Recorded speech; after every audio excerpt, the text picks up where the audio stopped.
Straight ahead on WBKB, open carry is now banned at the Michigan State Capitol. Plus, House Democrats unveil articles of impeachment, and Alpena welcomes its newest first responders. You're watching Thunder Bay News Network. WBKB News at 6 starts now. This is WBKB News at 6. An in-depth look at news, weather, and sports. From hard-hitting news stories to local events, we're there with coverage you can count on. You're watching WBKB News at 6. Good evening and thank you for joining us. I'm Sherry Stewart. And I'm Tyler Cruz. Well, the Michigan State Capitol Commission met Monday afternoon and voted to ban the open carry of firearms at the State Capitol building in Lansing. The proposal received unanimous support from the 6-member commission, which has been considering such a move for more than a year. The commission did not approve the motion when they voted in September, deadlocking votes at 3-3. Commissioner Bill Candler read in the new procedure in the Capitol Commissioner's Procedure Manual. No person may carry a firearm in the public areas inside the Michigan State Capitol building. Exceptions to this include the Michigan State Police, Capitol security officers, sergeants at arms of the Michigan Senate or House of Representatives, law enforcement officers licensed by the Michigan Commission on Law Enforcement Standards in the performance of their official duties. Prior to voting, the commission cited the possible dangers of allowing open carry of firearms in the state's Capitol building. We have for over a year been looking at the problems that might arise out of the carrying of firearms in the Capitol building. Well, WBKB has learned that Michigan State employees received a threat in mid-December. According to the Detroit Free Press, the threat was an extortion scheme from Indiana that was mailed to the governor. The anonymous sender allegedly said state employees would die unless the governor handed over $2 million in Bitcoin by January 25th. According to Michigan State Police Lieutenant Derek Carroll, MSP investigated the incident and have consulted with the Michigan Intelligence Operations Center, where the threat was deemed not credible. The governor's office has made no comment on the matter. While House Democrats formally introduced their resolution Monday to impeach President Trump following last week's deadly attack at the U.S. Capitol. House Speaker Nancy Pelosi said the House would proceed with an impeachment vote unless Vice President Mike Pence moves to invoke the 25th Amendment to remove Trump from office. If Trump is removed from office in an impeachment, that he will lose several lifetime benefits, including a pension, access to health care, office space, and staff. 5 people died in the riot at the Capitol building, and several have since been arrested on federal charges. And as Congress sets the stage to impeach President Trump for a second time, we'll have more on this story coming up tonight on the CBS Evening News with Nora O'Donnell. Well, new hires for the Alpena City Fire Department took their oath of office this afternoon. 4 new Alpena City firefighters were sworn in at 1 p.m. at the Central Fire Station on Chisholm Street in front of Mayor Walagora. Kane Mikowski was the first to take his oath. Chief Forbush said he was a former paid on-call firefighter with Presque Isle Township and one of their most active members. Forbush also introduced Kevin Galloway as a former paid on-call firefighter with Alpena Township. Ken Piper and Bruce Honeycutt took their oaths next as recent retirees from the Alpena Township Fire Department, both of whom Chief Forbush said were not done serving Alpena County just yet. After the event, Forbush said it was an exciting day for the department, and they look forward to adding these 4 new members to their team. Also sworn in today was Chase Beauvais of the Alpena Police Department. Chase is a recent graduate from the Police Academy at Kirtland Community College. Well, a big congratulations to these 5 gentlemen today, and we wish a long and healthy career in public service for all of them. Absolutely. Well, January is National Mentoring Month and is a great time to get your children involved in local programs to help boost their confidence. Research shows that mentors play a powerful role in providing young people with the tools they need to strive and thrive, to attend and engage in school, and to reduce or avoid risky behavior like drug use. Organizations like United United Way of Northeast Michigan and the Alpena Boys and Girls Club are helping many local kids overcome obstacles. Staff at United Way say there's no better time than the present to utilize area mentoring programs, and anyone can benefit.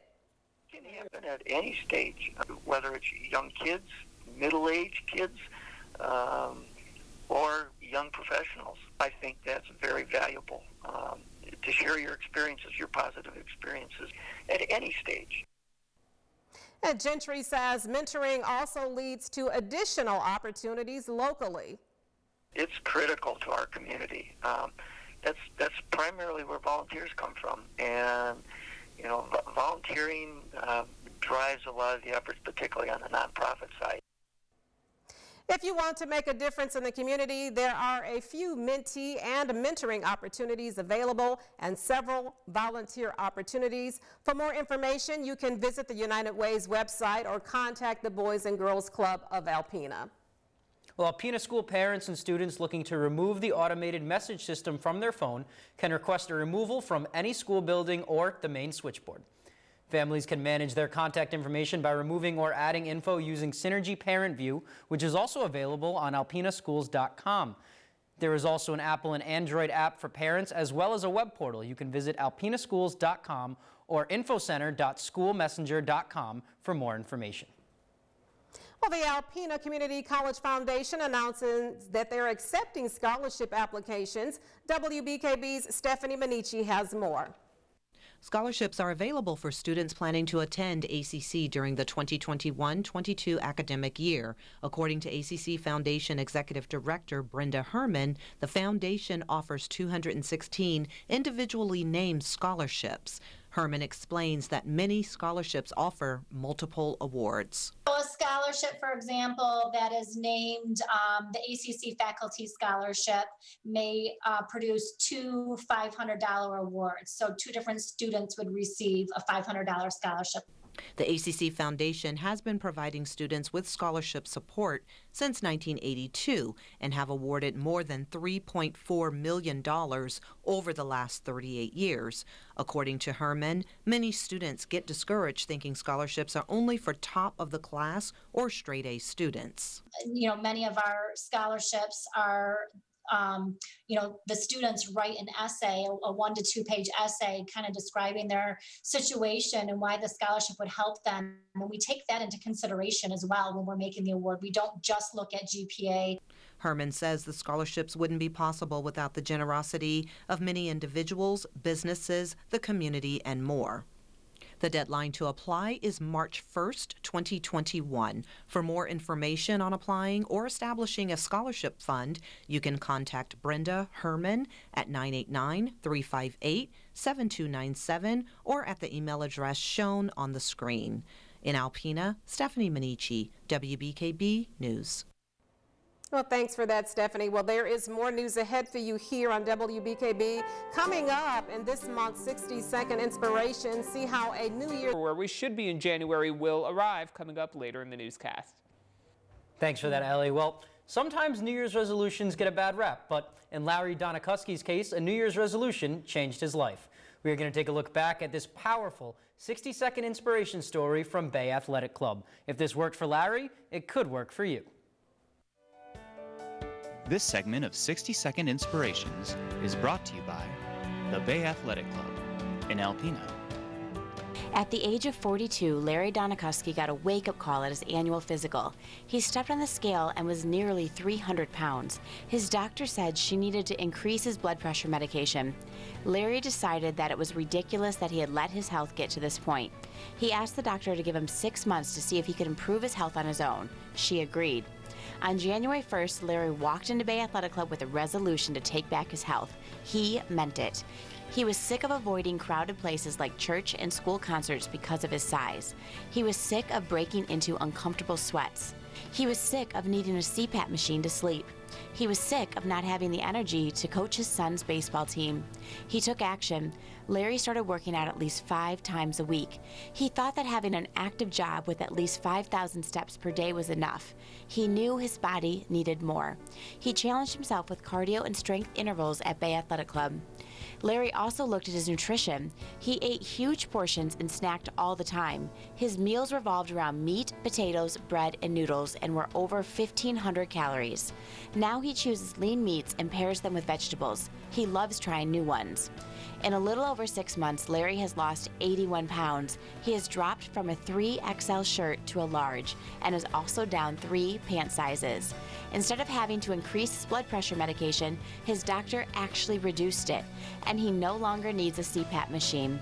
At the beginning of the year, Larry got a reality check. He did not ignore the warning signs. He faced them and changed his life. This healthy father of 3 has a better future ahead. Well, that's such a nice story.